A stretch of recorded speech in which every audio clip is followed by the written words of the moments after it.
Hello and welcome to episode 17 of the season. We're back again, post-relegation. It's official now. Welcome back on the podcast, Dan. How you doing? State of zen tranquility, Ollie. How about you? Not too bad. It's going to be an interesting podcast. I think we're going to get into some meaty topics that we've kind of been not putting off, but waiting for the right time, I'd say. Well, I'll come on with a big glass of wine. So I think I might need it to get through. And I've also, we're on YouTube, I'll come on with a bottle in case the wine gets, in case the glass gets drunk. So yeah, you're right. Plenty to discuss. Yeah, and welcome back on Mike. Obviously, Dan and Mike, you didn't come on the last podcast. It was just me and Chris. So yeah, welcome back on Mike. Yeah, mate, I think Salop but Dan, we're going to cover both ends of the spectrum because he's zen and tranquil and I'm raging, honestly. Not so zen, not so tranquil. Yeah, I think we'll cover the full spectrum and you can keep us in sort of in check in the middle maybe. But yeah, all right. Yeah, missed the last couple through like sort of life commitments and things. And probably best I did because yeah, it's not been good stuff. I've not been happy, let's say. No, it's been pretty poor, and yeah, unfortunately, we've got no victory again to talk about on this podcast. So yeah, let's get into the games, then get into relegation, and yeah, plenty of things for us to get our teeth into in this episode.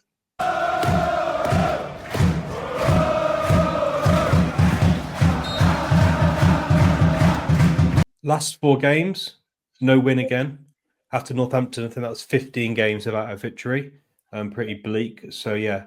Lost to Reading at home, drew with Lincoln away 1-1.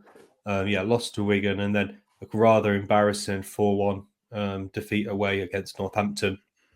Not a lot to say about any of these games, to be honest. All shite. And Northampton was embarrassing, I'd say. The manner of the goals. Like how many times have we talked about us not clearing the ball and then losing a man in the left back position? It's embarrassing. Several mistakes by Blackman in the Northampton game, and yeah, it's could have been more goals, to be honest, throughout those games. Anything you guys want to add on those summary of those 4 games? I think something you said there. It's all been rubbish, but the sort of the Appleton effect hasn't really made any difference. His insistence on playing football with a team who can't play football. He's just doing us no favours in this last 8 games when relegation was a basic certainty. Anyway, let's try and regain some pride. Let's try and make ourselves hard to beat or just put showing in. The insistence on trying to play it from the back and play football gets us into trouble all the time. Like you say, lose the ball, lose a man in the left back spot, people out of position. It's been embarrassing because it's plain to everybody watching that we can't do it and we kept carrying on and just feel like mugs for turning up because it's pointless at the moment. Absolutely pointless. We're not even trying to scrap a point or a win or something for the fans. It seems very strange. The approach of those 4 games, I think. And Appleton, I'm scratching my head. I don't know how he thinks he can do it with this squad, to be honest. It's interesting because it links back to the last podcast where we had the meeting with the chairman where Mickey Moore was insistent. Again, he misunderstood a question and said, "Oh, you're seeing identity."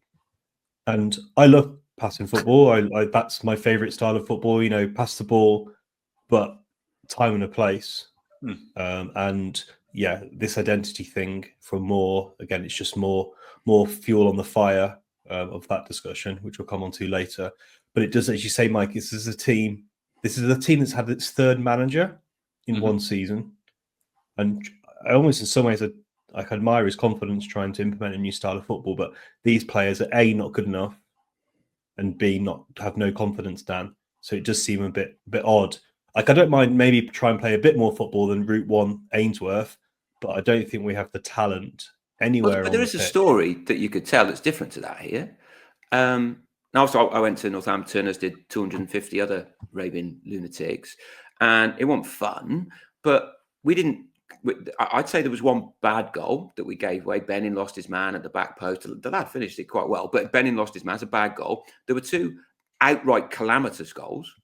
Like the one where Blackman should have headed it, and he didn't. He tried to flick it over. I mean, God knows why he's doing that. It's just a bad decision. He's trying to play football. No, that's not. No, Mike, that's not right. Yes. No, he's not taking the right decision. The right decision is you put your head in.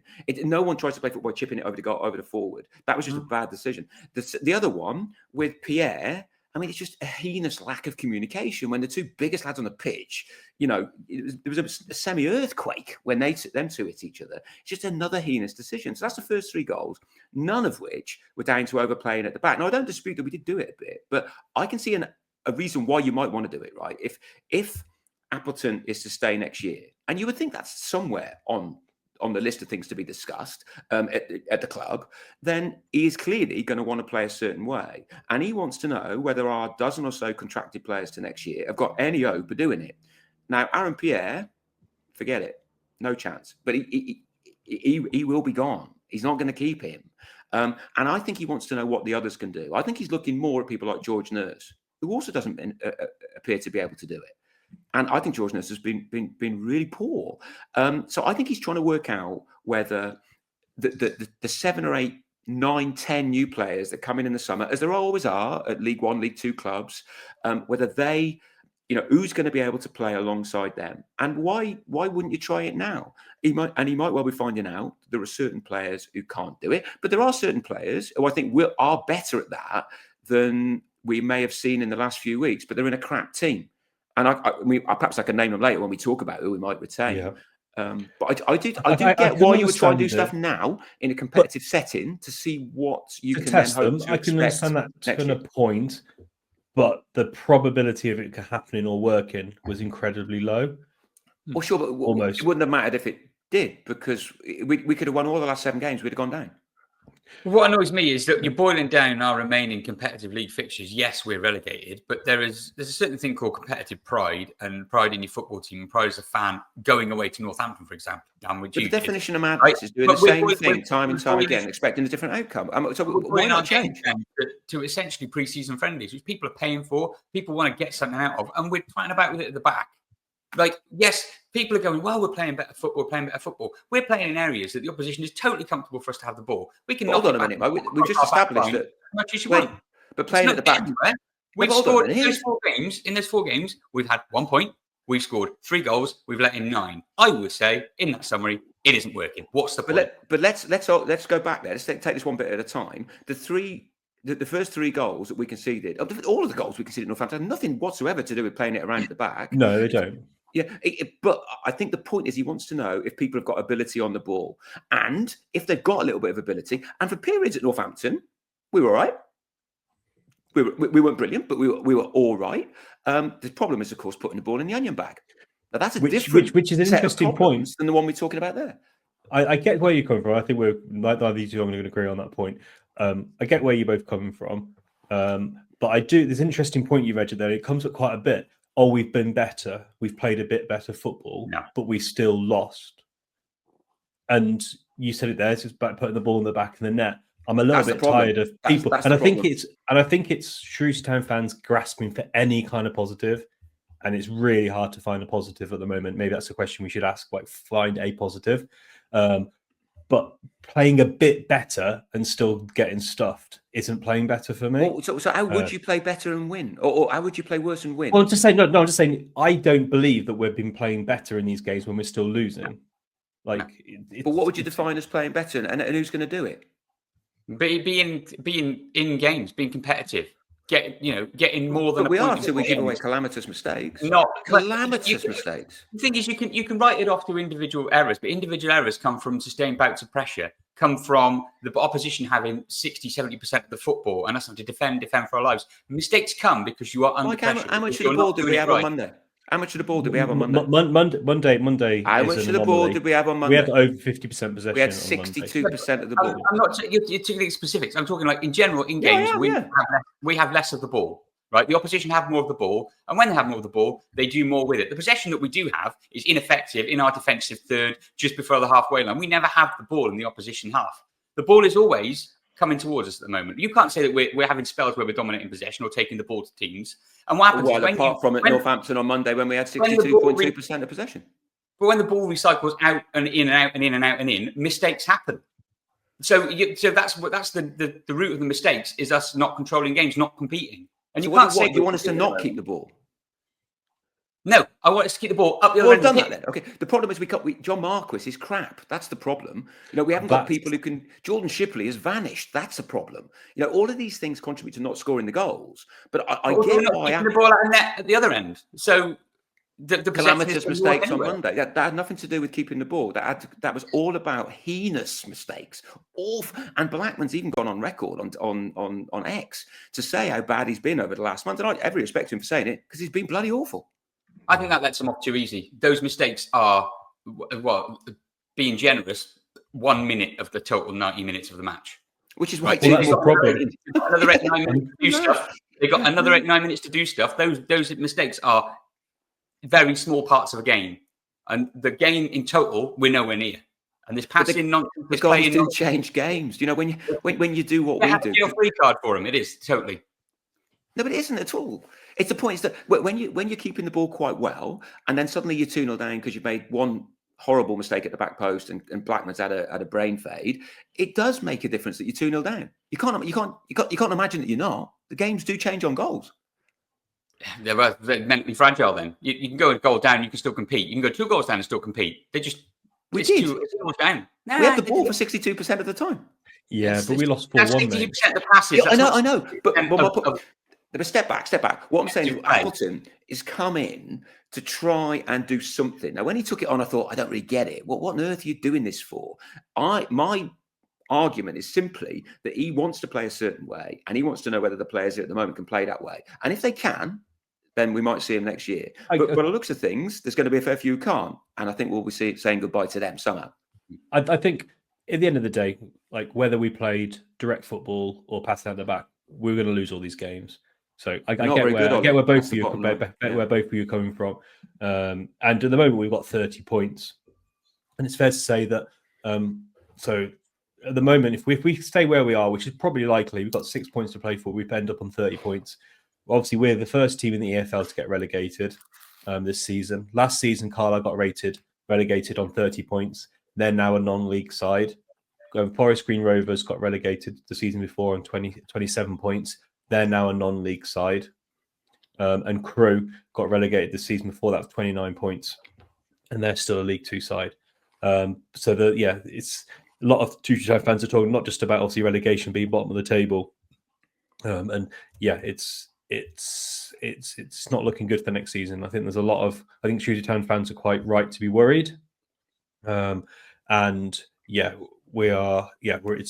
relegated. And it's the first time into 10 seasons now we've been in League One. We've been doing the podcast for 9 years. It's the first time we'll be a League Two podcast.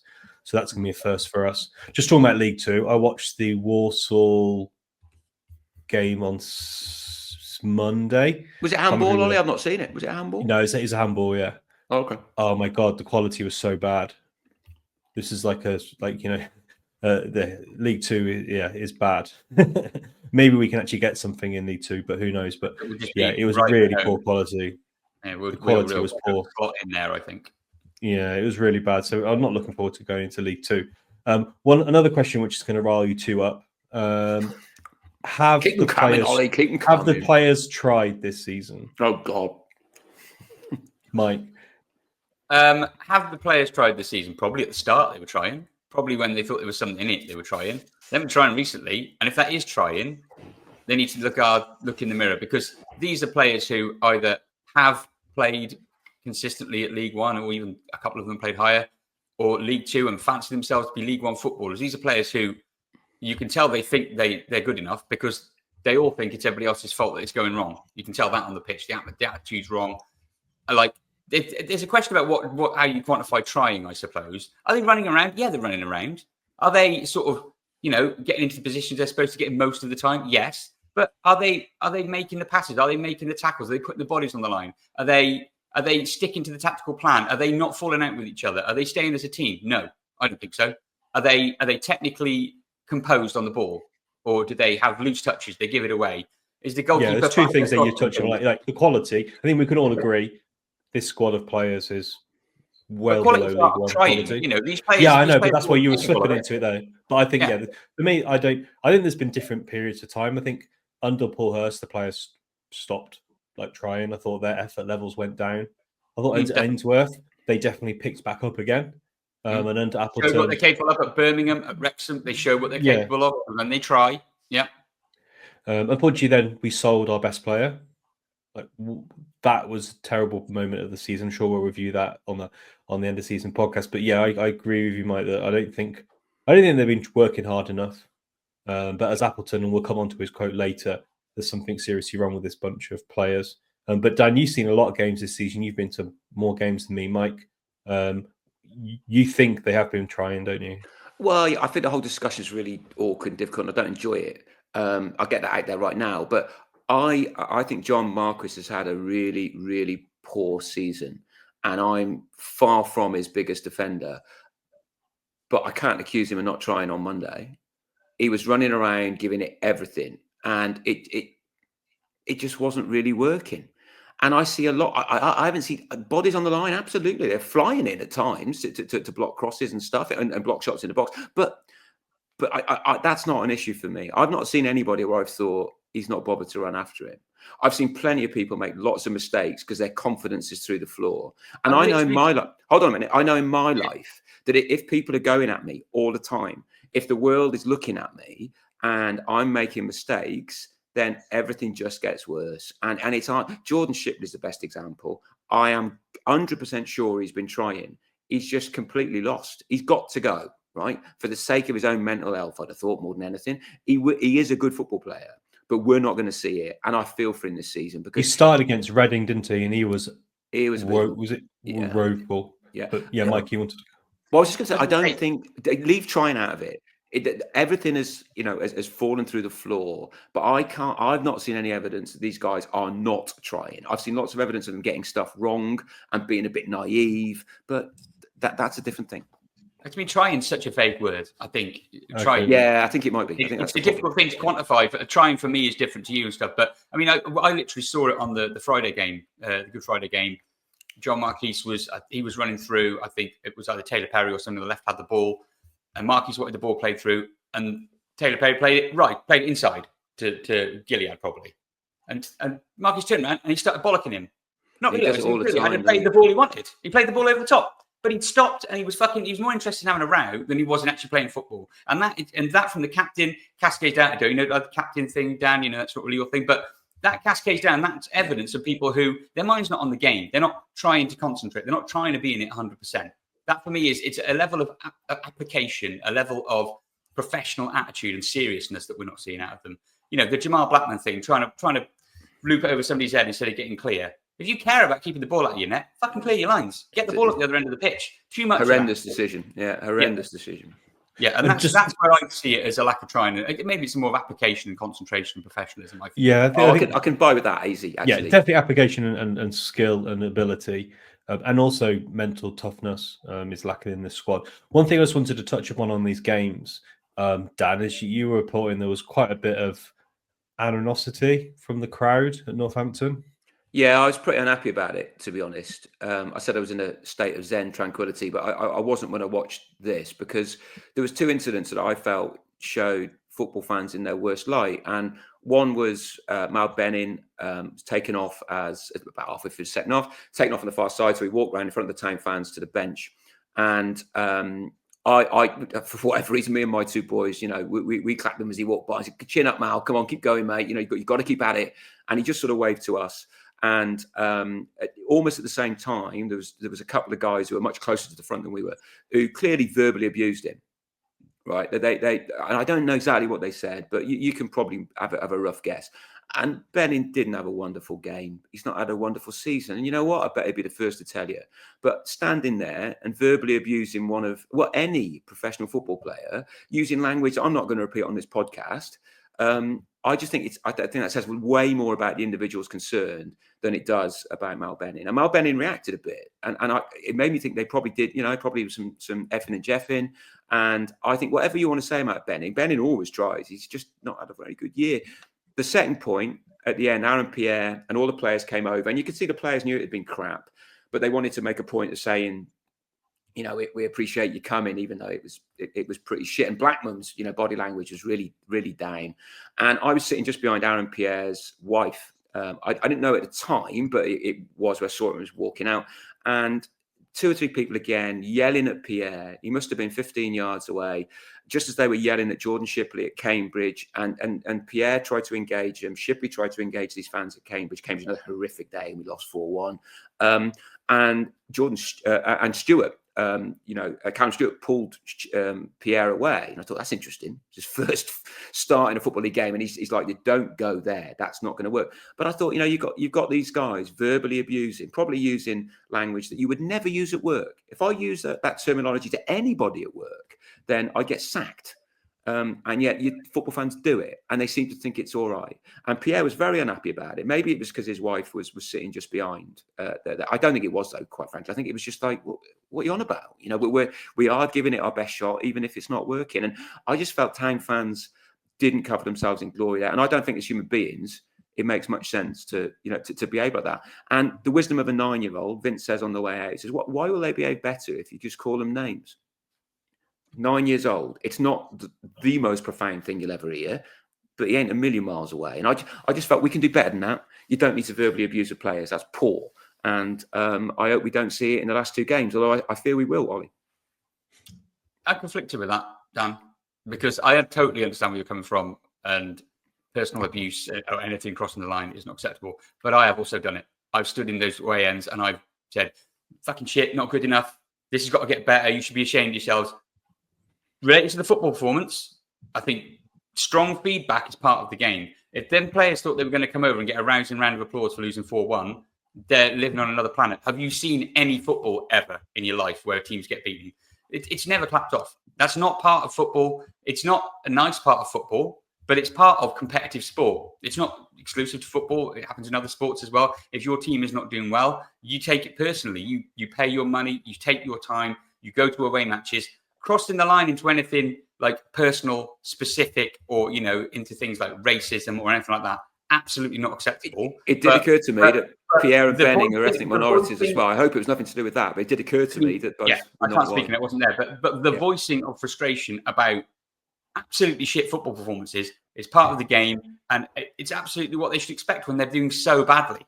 They should take it on the chin because they've got us relegated in a pretty shit fashion. They should all be completely embarrassed professionally and come over, hands up. Yeah, that is shit. But actually, apart from Blackman on Twitter and John Marquise's post-match at the weekend, which was, he could have been talking about any football club. He could have got AI to write that, to be honest with you. It was so emotionless. And so it wasn't from the heart about the plight of the club. The club haven't mentioned it, apart from saying, we're relegated on Twitter. No hands up. No, bad. There's been no contrition, which makes the slide from the fans even worse. Doesn't feel like anybody cares. I think, again, personal abuse, but abuse at the group of players, I can get that. I totally agree with Dan. When it gets personal, it's kind of going over the line. But fans are frustrated, and we've been really crap. And interesting, you said there, like the players have got us relegated. But we'll come on to maybe move on to director of football now and recruitment. Mm-hmm. The recruitment has, like, the players have been let down as well. Yep. In terms of the squad that we've put together. Half of them shouldn't be it. And like they've made individual errors, and it's just got worse and worse, hasn't it, as the season has gone on. We're 15 games without a win now. Fans are right to be frustrated. Does, as you and your son said, Dan, does abusing Benning help anything? No. And does it really make them feel better? And they probably, if the next day they saw Mel Benning, the fans probably wouldn't have shouted at him like they did because you were in the head of the game. Probably asking for I think fair to that's the weird thing about it. It's frustration in the moment. Yeah. And then the next game, if Mel Benning scores a goal, they'll be jumping up and down. But the recruitment has been the crux of the issues, isn't it? We're not going to go back and do the whole soapbox in terms of like why our budget is smaller. We all know that. But I want to talk about Mickey more. So recruitment this season has been poor, beyond poor.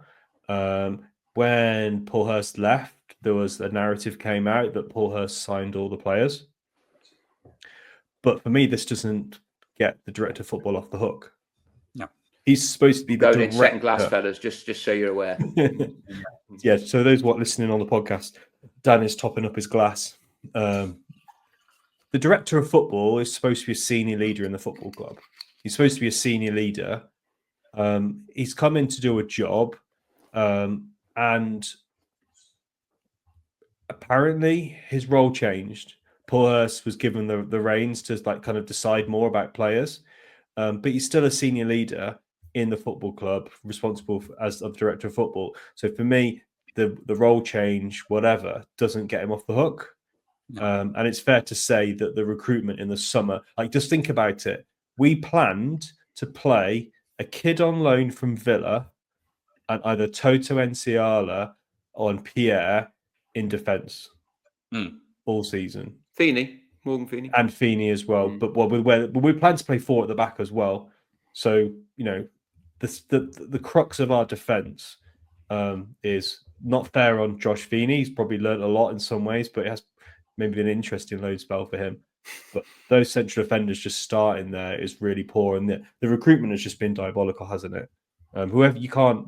Paul Mickey Moore can't, for me, try to get out of this. He can't. He's Mr. Did you coin the phrase Mr. Teflon? He doesn't seem to take any responsibility for anything. Teflon Doff. He's been an absolute disaster of football. Never mind director of football. Since he's come in, point to one thing that's gone right. One single thing he's got right. He's had 4 managers now in 2 years. He's pretty high. Well, I wanted to talk about that as well. Style of football. What is it? So, what was Matt Taylor's style? What was Paul Hurst's style? Yeah, Ainsworth. Then he's gone to Ainsworth to Appleton. Well, we know what Appleton is. We've just been talking about that. but exactly. But how can you go from Gareth Ainsworth, like Mr. Direct of all direct football, if there was a sphere of, you know, right wing, left wing, but like direct football across to passing football? I think all of them have been just a disaster. His recruitment of head coaches has been a disaster, and his recruitment of players has been an absolute disaster. I don't think we ever got to know what Matt Taylor was. I don't think he probably knew what his style of football was then so early on in his football. I think he wanted to play sort of possession-based high press. Well, that's what he said, because he said, I remember him saying that thing, said, players don't have to run as hard if you have the ball. Yeah, but so possession and high press. Then Paul Hurst comes in. We know he's a sort of a low block counter-attack. He loves a counter-attack. He loves wing play. Then in comes Gareth Ainsworth, who's direct through the middle. He's very much, you know, like Mr. Long Ball, isn't he? Mr. Physical. And then, like you say, Appleton comes in and he's sort of playing out from the back, Pep Guardiola Mark II. So there's no consistency across the managers that he's picked. And each one of them has been his first choice, by the way, don't forget. And he found them and he recommended them to the board. Every single one is top of his list. So these are the guys that he really wants in. And it's gone like this. Imagine if he'd had to take his second or third choice. Then his ability to work with those managers or work for those managers to recruit the players or organise the players to fit into his system is absolutely non-existent. You know, for example, you know you have footballers at the club now who can't pass the ball. So why have you brought in a guy who wants to pass the ball all the time? Even if it's for 9 games. In 9 games as well. What's the point? You, like, Michael Appleton, I'm watching him in his press conferences, he doesn't come across as a very, the opposite of Gareth Ainsworth. He's dour, he's sour. But this team now, this collection of players mentally need a character, need a motivator. You know, Ainsworth he got him going when he first came in. Then obviously his head was turned. But, you know, it's like Mickey Moore. But his points to game ratio, Mike, was worse than the others. Yeah, it's shit. It ended up shit. Don't get me wrong. But these players are not doing well in a system manager who wants to play football. They need somebody to get them going a bit. They all look completely switched off. I mean, anybody would have come in and had a tough time. You know, Appleton, fair play. He's on a loser there anyway.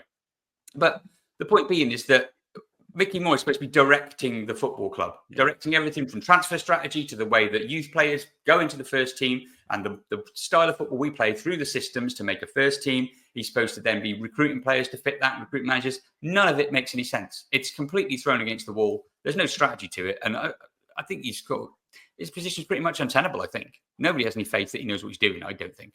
But it's the big guy's choice of what happens with the director of football or anything at the moment, sale, whatever. It all rolls back to the chairman. Never mind the director of football.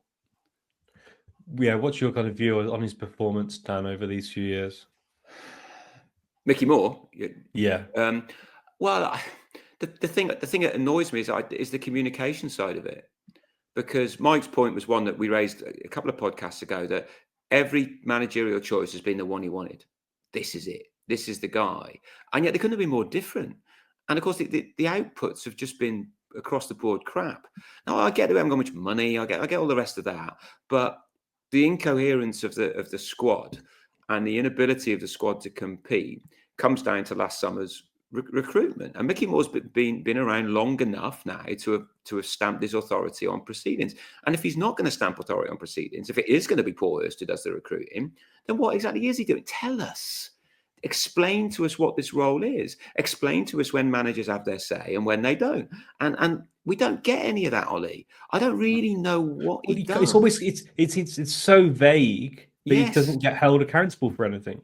Yeah, that's absolutely and for me, right. I like the idea of a director of football because you're supposed to have consistency, but it doesn't work when you're a wet lettuce and you don't actually make any decisions, or you don't say you make any decisions. And also, I think what's one thing that's strange, and is Andy Pooley put this on Pooley Shrew put it on Andy Davis, Pooley Shrew put it on X. He said, "Why have we got a director of football who doesn't really do the directing of the football club, and why do we have a head of recruitment as well? Yeah. Isn't that just two people doing the same thing?" And there may well be a good reason for it, but for crying out loud, tell us, explain it to us. But if you have a director of football, be a senior leader. Don't let your job get changed halfway through a season. And actually do the director of football model properly. Actually be in charge of choosing players. Have a manager, have a philosophy. What's his philosophy for managers? It's absolutely bonkers. You've gone from this young manager with your best mate as his assistant. Then you've gone for Paul Hurst. Then Gareth Haynes, and then Appleton. It just doesn't make any sense whatsoever. It's absolutely clueless. And so that's the managers. And then the players. Who can he honestly say has been a good signing over the last 2 years? No. Lloyd, maybe there's something there, but bless him, he works hard, but we haven't seen the best of him because he's, to be fair to him, he's been playing in an absolutely shite football team. But also 43 games in, you can understand why confidence is a little low. Yeah. You're not going to see the and I think there's 3 or 4 players. Name me one player. Can you guys name one player that he's done well in recruiting? No. Oh no, I'm with you. But my point with these players is I don't think they all have to be as bad as they look, which makes it even worse. Yeah. Some of them aren't. They're not just not good players. Some of the players he signed have been disasters. Like a Savin, for example. He was supposed to be our number 1 goalkeeper. He's on loan out a lower league. Our biggest signing. We spent over 100,000 euros on Max Mata, and he couldn't be further away from the club. He's in New Zealand. It's like 100. We can't afford. We bring in Rossiter. Max Mata we get rid of Rossiter. Like Rossiter in and out. Well, we signed Harrison Biggins. Exactly. And before the season's even started, he's out on loan. There's more transfer strategy disasters in this season than we've had in the last 5 or 6 combined in terms of clueless. Completely. I cannot believe what's gone on with these players who were built up to be. They were coming in to start. They were coming in to be good enough. It's just it smacks of. I don't know if they're not doing the homework. I don't know if they're really shopping in the bargain basement. They've got to try and polish every turd that comes out of there. Because, like you say, but you need to get one player right. Well, I think that's interesting, Ollie, because the thing that occurs to me is that over all these goddamn years that I've been watching the town, we've had our good players. We've had our players who stood out. Even when we went down to the conference, you'd have 2 or 3 players. Jemson was always a controversial character, was never a massive fan, but he stood out. You have people like Sammy Aston, who's somebody who could create something. The fans liked him. If you ask 9-year-olds who their favourite players are, then God, who are they going to say? Well, Dan, Willow was a mascot against Cambridge, and she had to say who her favourite player was for the programme. And she couldn't pick. She literally couldn't pick. She was like, well, I like Tom Bloxham, but he's gone. It's a good call, that is. And I don't really like any of the other players. They're not as good as they were a couple of years ago, are they? She couldn't pick players. In the end, she chucked Marquise in because, why not? He scored a couple of goals this season. But I think it's quite telling. There's just a group of players and none of them stand out at all. And even in our worst, darkest times, and we have had worse when we went down to the conference, even then we had go-to players who were performing better, but we just don't now. They're all just leveling along. That conference relegation team, at least you had characters. At least you had like Ryan Lowe or like Jemson, like you say, Rogers. I remember that team who got relegated, and at least there was something to watch. At least there was some interest or intrigue. They were like chaotically bad, but at least it was entertaining. This lot are just fucking Magnolia paint. They're just so boring, and they're rubbish with it. Well, in all seriousness, guys, then, so, I have voted for a player of the year. Jesus. Well, my kids were quite keen, so they voted as well. But yeah, I have. And I tell you what, it's one of the hardest things I've done this week. Sitting down and working out who the hell to vote for. Well, I tell you what, I was planning on coming to this later. End of season awards. Why? I don't get that. I do. I'm not going to go. I'm not in the least bit interested. Like, but I feel sorry for the players. Like, who's going to go to that? But hold on, there will be a set number of fans, and it ain't me. I can tell you that for nothing. It's none of the guys I watched the game with, and it definitely ain't Mike. In fact, I'm going to make sure Mike's far, far away because it could be bedlam. I don't think I'd be allowed in, mate. Yeah, no, they wouldn't let you in, and rightly so. But there will be a number of fans for whom it is massively important, and they, no matter how bad we are, they're still there. They're heroes. These are the people who go every week, home and away, and there will be a cohort of those for whom it matters just at the end of the season because it's what you do. Now, I wouldn't make a massive big deal of it, but at the same time, I think I haven't made a big deal. I haven't put anything on Twitter. I haven't caused any stirred anything up. But I think not doing it also would be the wrong thing. But I think there could be a narrative, tell a story. It's been a disaster, folks, but we appreciate you following us around. We're going to do all we can to get it better, blah, blah, blah, blah, blah. But there are people for you need a figurehead to say that. Mickey Moore's not going to come on the stage. Tell you what we need. We need a director of football. So, director of football model. I really do like the model. As I said earlier, we've got a head of recruitment and a director of football who isn't really a director of football. Hasn't worked in these 2 years. I don't think that the model should completely go away. But a League Two team, we've got less income. Maybe a more pragmatic approach would be go back to the model we had under Paul Hurst. Would be a head of recruitment and a manager. League Two football. We're not. If we're maybe a League One club with some money to spend and had a long-term vision and investment, then probably maybe director of football is probably going to work. But I'm not sure. I'm not sure. It's definitely not working with Mickey Moore. I don't think his position is tenable anymore. I'd like to get you guys' opinion on whether he could. What would your thoughts be if he was to do recruitment in the summer? But yeah, I think we need to have a rethink of the role and where we are and cut our costs. So I think Mickey Moore's role. I think he has to leave. I don't think he can be our director of football going forward. And I wouldn't be against. Do you want the positive narrative on this first?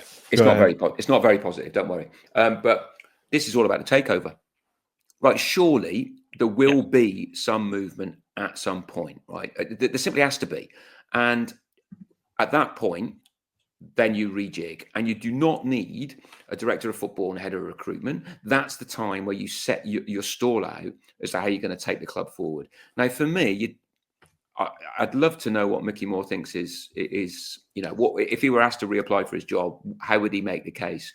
Because whatever indicators you use, I don't see any metrics pointing in the direction of reappointing him because it just not. I think the only thing from the conversation I had to him, I think he said to me that he's brought money into the club through selling Hearns, Bloxham, and Straha. But for me, that's it. Is it? It's irrelevant considering there's no talent in the team and we've got relegated. Yeah, it doesn't make any sense. But Dan's point's completely right. You could take the first 40 minutes of this podcast and delete it, and we could just start with the question: has there been a takeover? Because you could debate who the players are, but if we have a takeover, it'll be a load of different players. If there's a takeover, it'll be a different manager. It'll be a different. Well, I hope it'll be a different director of football. I hope that there is not one single person left at the football club after this season. Get rid of them all. They're all tainted by the stench of failure and a historically bad relegation. Start again from scratch. This whole place needs a massive reboot and a re-injection of life and passion and enthusiasm. And I'm sorry to say, but not one person involved with that club has covered themselves in any glory to be part of that, I don't think. A continuity my arse, frankly, because any continuity of this lot, it's more of the same, isn't it? There's no more there to get from the director of football, from the players, you name it, the manager. I just think start again. There's nothing to be gained by carrying any of these over if we can afford wholesale changes. So just to clarify, so like in terms of Mickey Moore, what's his position got to be, Mike, for you? Get rid. See you later. And Dan, you've already said, I think. Yeah, well, I'm not. Again, I just know so little about the club, which, given that I'm spend half my entire life thinking about it, is a telltale sign, right? And I think the lack of communication has been woeful. And I think Moore's got to defend himself in the summer. Otherwise, there is no reason whatsoever to keep the position, let alone him in it. The only reason he stays is the chairman uses him as a shield. I think that's the only use for the chairman because he hasn't showed an ability for us to build a successful football team. And if he is here next season, it's just the same thing's just going to continue. The chants are going to continue. We lose the first game of the season, it'll be the same thing again. And then the whole atmosphere around the club is terrible. We need a takeover, don't we? That is the magic pill to fix this club. If there is no takeover, Mickey Moore will go when the pressure gets too heavy on Roland Wycherley, and he will be the lever he pulls. It will be like when he sacks a manager to take the pressure off, all that sort of stuff. Roland Wycherley always keeps himself one in the pocket. Okay, if the fans are really getting on the case, we'll get rid of Mickey Moore, and that will buy me a few. Get rid of Paul Hurst. Get rid of away. Exactly. He always does it. So that's Mickey Moore's saving grace. He's there. He's the break class in case of emergency sort of answer for Roland, isn't he? And one thing I didn't pick on at the time when you said this, Mike, but there's been no statement from the club. Shrewsbury Town are quite traditional with the chairman. We're not going to make a statement in the season. I think it's going to come at the end of the season. I think, would you say, Dan, that's probably the chairman's approach to these things? I'd imagine there'll be something at the end of the season. And maybe, I guess so. Although we do say some daft things that sometimes it's only a small thing, but was it 5 minutes before the last home game? There was an announcement that we've been relegated. Well, we knew that because we've got phones. You didn't have to make it a big announcement just for the players try and actually win a football game. I just thought things like that. The communication around the club is dismal.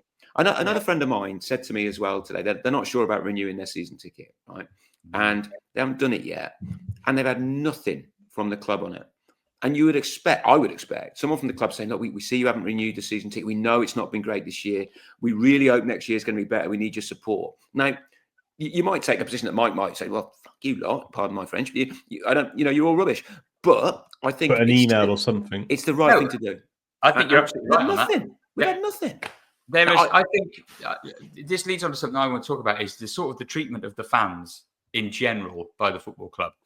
And that's perfect example number one. Not communicating with season ticket holders who aren't renewing, not extending the early bird, not recognising what the fans have had to put up with this season, going into a relegation, going into League Two, actually putting the prices up. I think the fans' treatment, and it was symptomatic when my daughter was mascot, to be honest with you. She had a lovely day because she's little and it was quite exciting. But I just saw how little the mascots were sort of part of the actual day. That when Gene did it a couple of years ago, they were brought in through the players' entrance. Now we're coming through the family stand. There are huge periods where you're just standing around on the side of the pitch. They just give them a ball, go and play. They don't get a coach from the academy to come and give them a little session because my girl doesn't play football, and there were 3 lads there that do play football. So they hogged the ball. My girl didn't get a touch. So, the stadium tour is you go into the police box and you go around the West Stand and the South Stand where you probably already sit. You don't go into the main stand where presumably our Division 3 trophy sits and some Welsh Cups or pennants from big teams that have come, the signed photos of Joe Hart, the signed photo of Dave Edwards, the chairman's box. You don't get to see any of that. You're not invited. You don't go in the dressing room. You don't. The kids go in the dressing room, but the parents aren't allowed to go in. So we can't go in and take a picture of the kids. When Gene did it, we went in first before the players arrived. That's gone now. So you don't go into the change rooms. Just while I say this isn't a complaint about the people running the day. The volunteers who were doing it are fantastic. The ladies that were running it, I forget their names, but the pre-communications about getting tickets and getting it all organised was fantastic. And on the day, the lady who was chaperoning us around was fantastic. But the setup of the day, there are numerous things that could be done better. Like, for example, no footballer kicked the ball with my girl on the pitch. Very, very small, simple thing that you could say when you were grown up. But they're sort of put all to one side. And it's that treatment of the fans from kids right up through adults, the thing with Smithies and only just being allowed in the side door of the rowdy bar. We've been, the state of the fan zone. As fans, we've been taking for mugs all season. It continues in the face of a deteriorating product season on season on season. And it's very little wonder that long-time season ticket holders are not viewing. I went to the Prince of Wales after the game on the last game there was, and I bumped into a fan that lots of fans will probably know, Chris Wynn, and I hope he doesn't mind me saying this, but Chris Wynn is, for all intents and purposes, one of the Mr. Shrewsbury Towns. He's been there since back in the day. He was a Riverside regular. He ran the away supporters. He drove minibus to away games. He's done fundraising, charity raffles. He ran football cards. He's done the lot. He's not renewing his season ticket, and the group of lads he sits with are not. And I was stunned because Chris is, to me, synonymous with Shrewsbury Town. And if fans like that are turning their back on the club, we're in trouble. We're in the bother. We've already been told we're losing £1 million in revenue next season. Like long-term fans who spend money in this club, it feels like a bit of a spiral. And look at the attendance. The Exactly. attendance is at the moment as like I've missed a few games. I couldn't be bothered. There were 6,000 under there, if you believe the numbers the other day. I think they're all tickets sold. Fuck me, honestly. Yeah, it is. We are in a real dire strait, and the leadership of the club I'm really worried about next season. I was like genuinely getting quite excited about the thought of a takeover, fresh bit of money, just a fresh vibe, just new, like just some energy being put into the club, Mike. Bit of professionalism and a direction and going forward. But next I'm season, not thinking of Mike Harris there. I'm not sure I see a lot of professionalism in the way he's going to take the club. We'll come on to that in a second. Like I'm really worried about next season, especially if Mickey Moore is in charge. Now, just on Appleton, we talked about him a bit earlier on, his post-match interview. Whoa. So he said, he said, but 2 weeks ago, he said that he was going to have a talk to the club on that Tuesday before Good Friday. And he sounded like he was maybe going to be staying. And now he said, we need to resolve it one way or another. Like, what the fuck? We can't even talk to the man who's in the job. Like, I don't get it. How can he be saying to the media 1 week he's we're gonna have some talks and it's gonna be great, and now he says we need to resolve it one way or another, and he doesn't really know. Let's not forget this is Mickey Moore's first choice. We should be bending over backwards to get this guy to sign on. So if we're dicking him about now, well, he's doing what he wanted as well. He's doing this identity thing, and then right at the end, a bit like almost Paul Hurst used to do it right at the end of his press conference, there was a nugget, and he said, "Look, if I'm here, I can tell you how different. I can't tell you how different things are going to be. There is a softness to this group that makes my skin crawl. There's an acceptance to the group that makes my skin crawl. And there'll be a lot of nervous players in that dressing room if I'm here." Now, I wasn't sure about Appleton when he signed. Still not quite sure about Appleton. But at least he seems like a man and a leader who's got some substance. And yeah, it was a lot of... It'd be interesting to get your opinion on this, Dan, because maybe you don't agree with me, Mike. For me, it was just refreshing to hear some honesty about these players. But I don't know whether it changed your opinion on him, Mike. I don't.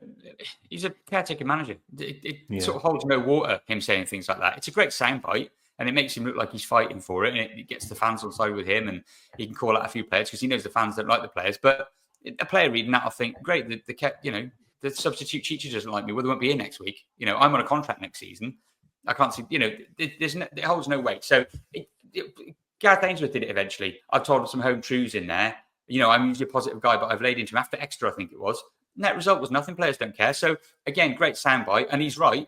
There is a softness and there is an acceptance about that group of players, but I don't think it really sells me on him as a motivator. I just think he was just frustrated. I think he's run out of stuff to say already. Dan? Yeah, I didn't really enjoy listening to it, to be honest. I'm not a great fan of the dirty linen in public line. We know that. We know that there's a softness to the team, and we see that in the never-ending stream of mistakes. But I think there are better ways of talking to people than doing that in public. I also think ultimately, and I made this point right at the beginning, that we know how he wants to play.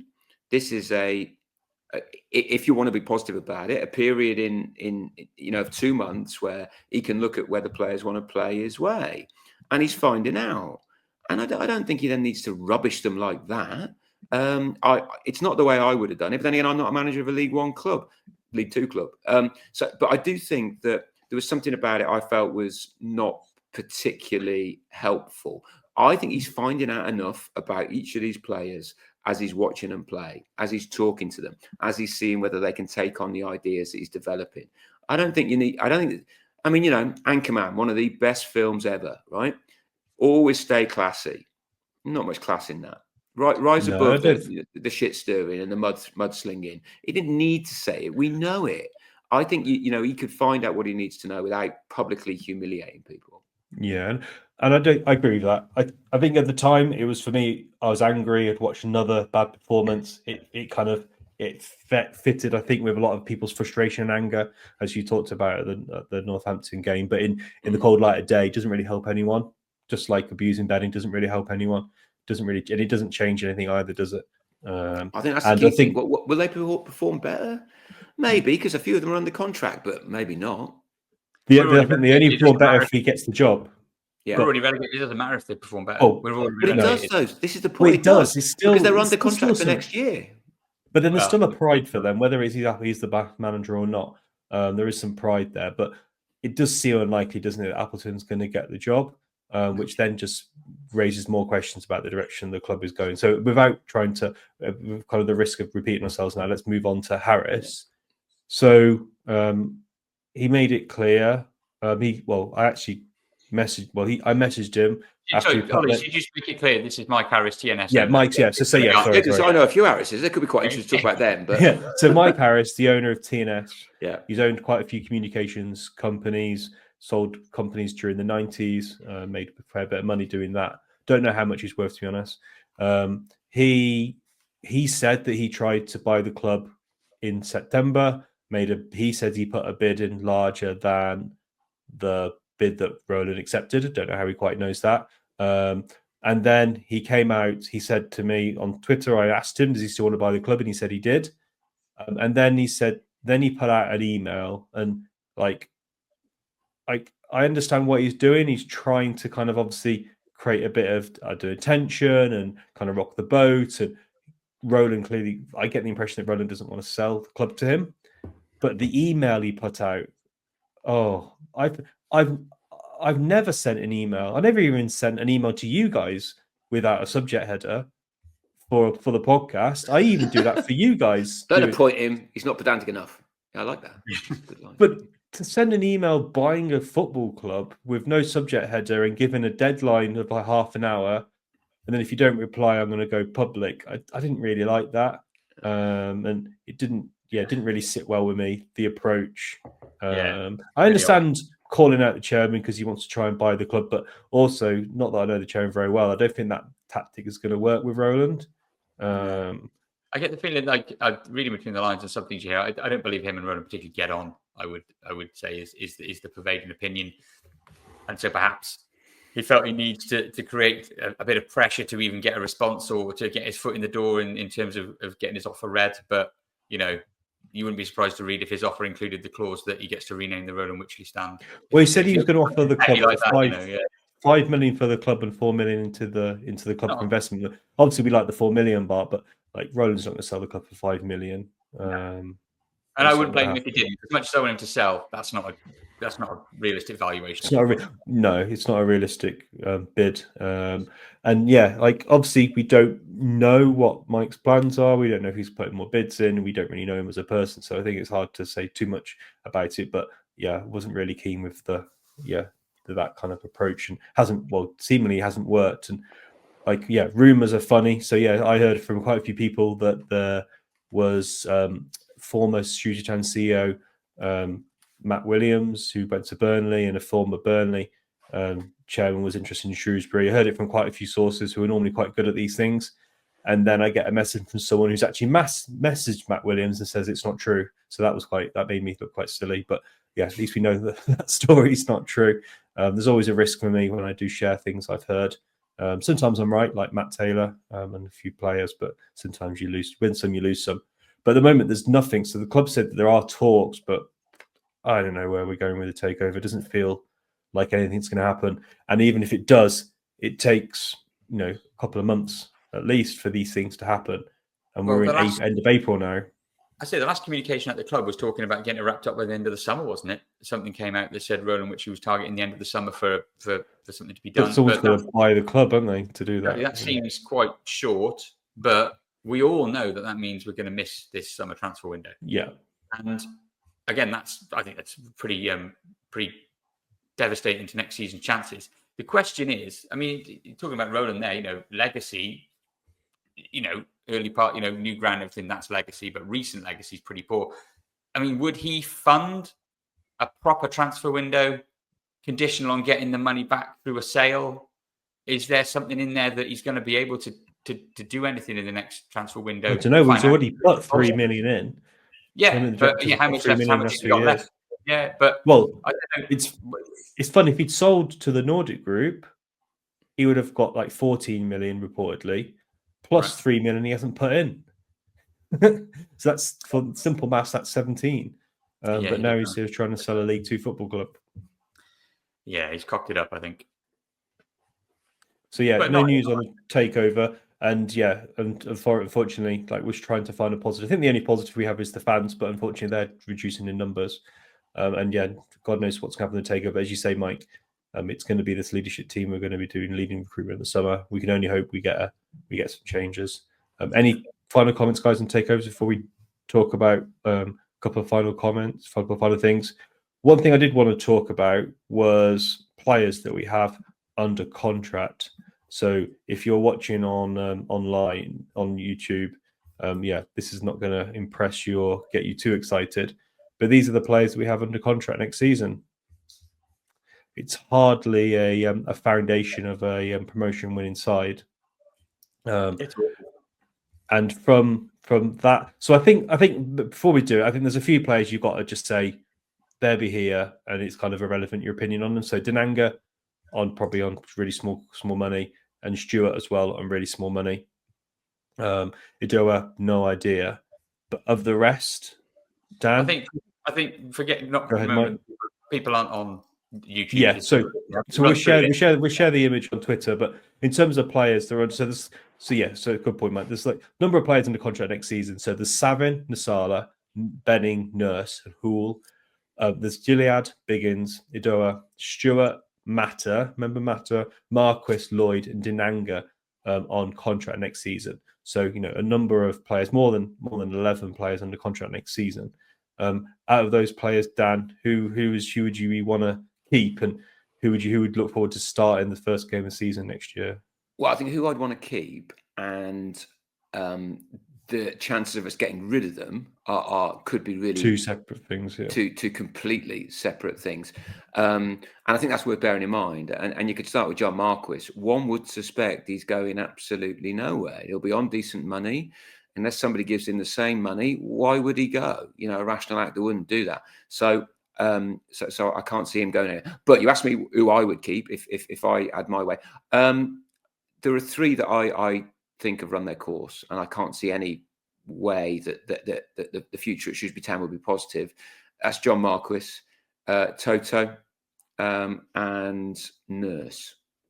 I think Nurse has really struggled since he's come back. He's now not really passing the ball like he used to, and he may go somewhere else and do well. A few of these players may do that. That's life, but I see no reason to really gamble again and keep him. But of course, he's got a contract, so me saying that he stays unless we buy him off and somebody else gets. And we haven't got the money tested to do that. Absolutely, which is one of the problems that we have, is that we don't have the funds. Yeah, but having said that, they're the only three who I think I just don't see it ever changing at Shrewsbury Town. My unshores, because I put them in three categories: retained, I ditch, and the unshores. No, I won't go unshores because there'll be too much controversy in that list. The easy retains, the ones you said, Callum Stewart and Denanga. We haven't seen anything of them. I mean, Stewart's had one start. Denanga's, has he come on at all? Yeah, Once he has, you're right. So it would be a bit daft to then get rid of them, I think, now. But at the same time, I've not seen them off the field. I think Stewart, he's quite quick and he looks like he understands an angle. But I mean, that's based on no time on the field. But I think it would be ridiculous to get rid of him now. In fact, I would like to see him play in the last two games. I'd like to see him start. George Lloyd, Charlton were apparently in for him at one point in the last window. Was it Leighton Orient? I thought it was Charlton. Oh, anyway, someone from London. Yeah, someone from London. And I sort of can see it. And I do wonder if in a better team, in a different setting, we might see more. We might see more of Lloyd. So would I retain him? I might well do. I've actually been my player of the season. I might as well reveal it now. Alex Gilead, he can play football. He's got a great engine. He's just playing in a team that doesn't at all work for him because he needs to win the ball and pass it 10 yards. He can run forward with it as well. If we can get a team around that, then I don't see why you would get rid of him immediately. So I would Gilead. My tougher ones, Hull fries my head as a founder member of the Right Backs Union. Going forward, I see why people think he has potential. We give him too many goals away, though, when he's been defending. But would I keep him? I could be persuaded. Okay, if we can get a coach who can teach him how to defend, and that is possible. That is possible. He's a Wales international at under 21 level, so we've got something about him. The last one, right? I thought Biggins did all right in the last home game. I thought anything that we did came through Biggins. He played a number of really good passes. I thought He didn't really get into it at Northampton, but my feeling is there is a little bit more there than we've seen. So if pushed, I could see Biggins. I'd want to see a bit more of him. That's it for me. The others, if you'd said to me, Savin, Benning, Adowo, and Mata are all going, I'm not going to cry into my pillow at night. I'd want to know what Mata's been doing for the last year. Then I'd make a call. I'd want to know what Adowo's been doing for the last year in Scotland. Then I'd make a call. Benning, I try to like him. I want to like him, but he's not defended at all well this year. If you told me he had to go, I wouldn't be the end of the world, even though I've got a lot of time for him actually going forward. Savin, I mean, he couldn't have started any worse for the club. I mean, and I do wonder whether there's something else going on there. If he went, I'm not going to shed tears, but I'm also open to persuasion that there's a better keeper in there than we've seen so far. So that's what I'd be. I've got 6 retained, 3 no chance, and 4 I'm open to you telling me that they've got a future, although my instinct is they probably haven't. Mike? I think my answer is going to be a lot shorter than Dan's. Yeah, I was going to say. I think I'm applying the very scientific method of the eye test and what I've seen this season and in previous seasons from these players. And you've got to remember, this isn't a team that had a rash of injuries. Barring George Nurse, nobody in there has had a huge injury they're struggling with. Nobody's had a serious suspension problem. Nobody's been distracted by a big cup run or a big bid or interest from another club. These guys have played the entire season, and they have all, to a man, been terrible. So I would get rid of all of them, except for George Nudge, just because I'm impressed from coming back from 2 knees and being able to step foot on a football pitch. And I think he deserves another season to see whether he can get back to what he was, because he was very good when he first started for us. So I would keep Nurse as somebody to compete for a starting berth. I would definitely get another left back in, and Nurse would have to earn his place. Everybody else, to a man, are happy for them to leave. And if I see them in blue and amber next season, I'll be disappointed. Dinanga and Stewart can go out on loan. There you go. I'll give them a loan. They're not ready for first team football. They're not ready for League One football. Stewart, he's like a terrier. Well, luckily we're not playing in League One for them. He doesn't. Yeah, League Two, whatever. Not ready for that either, frankly. Like I say, Stewart, he's keen. He runs about. But, my lad said to me the other day, all he does is give fouls away and be offside. He's worked it out. He's 7 years old. He started 1 game of professional football. Yeah, and he shouldn't be. It's not fair on him. He should be. He's come from part-time, semi-professional football. He needs to go out on loan. Our 16, 17-year-old lads in the academy go out for loans. A loan would do him the world of good. Full-time, but on loan. Go to Telford. Send him to Telford for a season, doing the world of good. Because there's too much expectation on him as well. He's just come from that level. He's come from the same level as Telford. Yeah. Well, whatever. Level up, whatever it is. But he's not ready. And there's too much pressure on him. People think he's going to be a world beater. And every time he comes on, people are applauding him onto the pitch. Because there's nothing to get excited about. I think that's why people are applauding that. Anyway, you can argue the toss on that, but I'd get rid of more of them, frankly. They're all shit. Yeah, I think my position has got a little bit of pragmatism in there in terms of we can't afford to just write everyone off and get rid of them all. But if I would keep 6 of them, so I'd keep Hull, Biggins, and Gilead, Dinanga, Lloyd, and Stewart. Wow, same 6 as me. And we haven't. Yeah. If anyone suspects anything, we have not coordinated. No, we haven't included on that at all.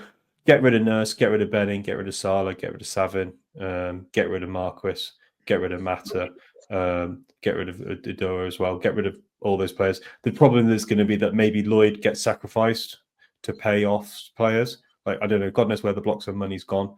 But maybe the Lloyd money would have to be spent to. Don't think we get much either. He's only got a year left on his contract. But yeah, we need to. We can't go into next season with having Savin, Nasala, Benning, and Nurse on the books, and Marquis again, who's probably on decent money. That's just too much of your budget on players that are just clearly not good enough.